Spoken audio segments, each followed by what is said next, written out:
Madam Acting Speaker, the world has been gripped by the images of damage caused by Hurricane Melissa in Jamaica.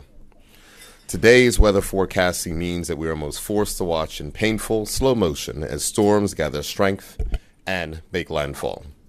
Madam Acting Speaker, regrettably, the warnings matched and in some cases exceeded the expectations of what Hurricane Melissa would bring. Madam Acting Speaker, I'd invite honorable members of the public to take note of the cruel irony of a storm of this strength and impact developing on the eve of the traditional end to the hurricane season. It should be clear that there is a new reality regarding weather patterns. Madam Acting Speaker, that new reality is referred to in an article in the United Kingdom's Guardian newspaper published yesterday. And with your leave, I'll propose a quote from that piece as follows.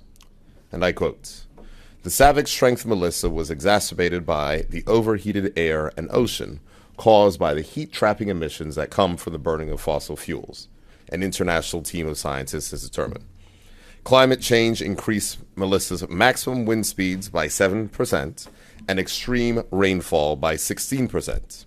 The team at World Weather Attribution, a consortium of 20 researchers from the US, UK, Sweden, Dominican Republic, Netherlands, Jamaica, and Cuba, found events such as the 5 days of pounding rainfall in Jamaica from Melissa are now about 30% more intense and twice as likely due to today's altered climate, which is about 1.3 degrees centigrade hotter globally than pre-industrial average, the analysis found. Global heating has made the atmospheric and marine conditions behind such extreme events 6 times more likely. End quote. Madam Acting Speaker, the impact of climate change is real, and the leadership required to confront this crisis must come from small island states, those who bear its brunt most severely, often to the detriment of the very people who can least afford it.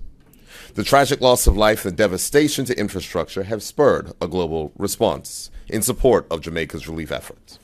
In Bermuda, the government has been pleased to join with private sector leaders and the Jamaican Association, who have led an appeal for aid. As honorable members would have seen from media reports, the local response has been incredible, and I wish to salute those who championed this cause and marshal the logistics required to provide much-needed supplies for our brothers and sisters in Jamaica. In addition to the public donations, the Bermuda Hospitals Board, with the support of the Ministry of Health, provided approximately $80,000 in medical supplies. Madam Acting Speaker, as much havoc as Melissa wrought, the spirit of the Jamaican people is undaunted. The resilience and determination to emerge stronger from this unprecedented natural disaster has inspired the world. Recovery and rebuilding will be a long journey, and the assistance of global and regional partners will be necessary in the long term. Madam Acting Speaker, honorable members will be aware of the long-standing relationship between the Jamaica Defense Force and the Royal Bermuda Regiment. In consultation with the Governor, the Regiment's Commander-in-Chief, the honorable member, the Minister of National Security, and the commanding officer, we will determine how the Bermuda Regiment can best assist in the coming weeks and months.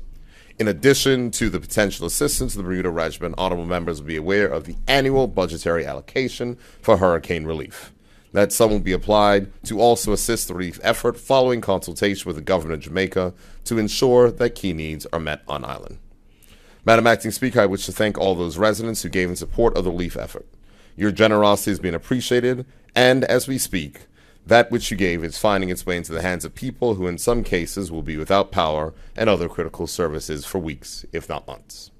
This will not be the last time that Bermuda is called upon to help, and I'm confident that this community will heed that call and continue to support our sister island of Jamaica and her people. Thank you, Madam Acting Speaker.